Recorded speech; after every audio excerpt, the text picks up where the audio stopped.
తెనాలి మున్సిపాలిటీలో భాగమైన పెనుపాడులో గ్రామీణ వాతావరణం కనిపిస్తుంది. ఎక్కువగా రైతు కుటుంబాలు, పశుపోషణ కుటుంబాలు నివసిస్తూ ఉంటాయి.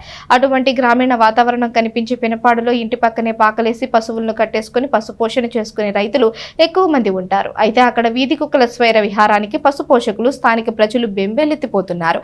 ఒకటి కాదు, రెండు కాదు, ఏకంగా 100 నుంచి 150 కుక్కలు అక్కడ సంచరిస్తూ అర్ధరాత్రి దాడులు చేసి దూడలను చంపేసి యథేచ్ఛగా తిరుగుతున్నాయి. సందు దొరికితే పిల్లలపై ఎగబడుతున్నాయి, పెద్దవాళ్ల మీదకు దూకుతున్నాయి. దీంతో స్థానికులు భయాందోళనకు లోనవుతున్నారు.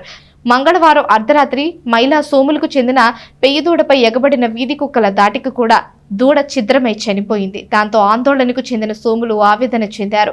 ఇదే విధంగా గత 2 రోజుల క్రితం ఇంకొకరింట్లో దూడని చంపేశాయి. ఇలా ఒకటి కాదు, రెండు కాదు, ఎన్నో దూడల్ని వీధి కుక్కలు ఎగబడి కరిచి చంపేశాయి. అధికారులకు ఎన్నోసార్లు మొరపెట్టుకున్న ఫలితం లేకుండా పోయింది.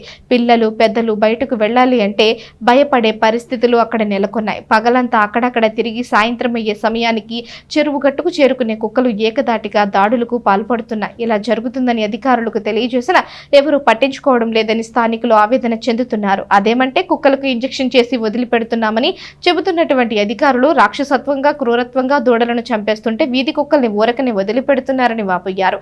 ఇప్పటికైనా అధికారులు దృష్టి పెట్టి కుక్కల బెడద లేకుండా చర్యలు తీసుకోవాలని కోరుతున్నారు.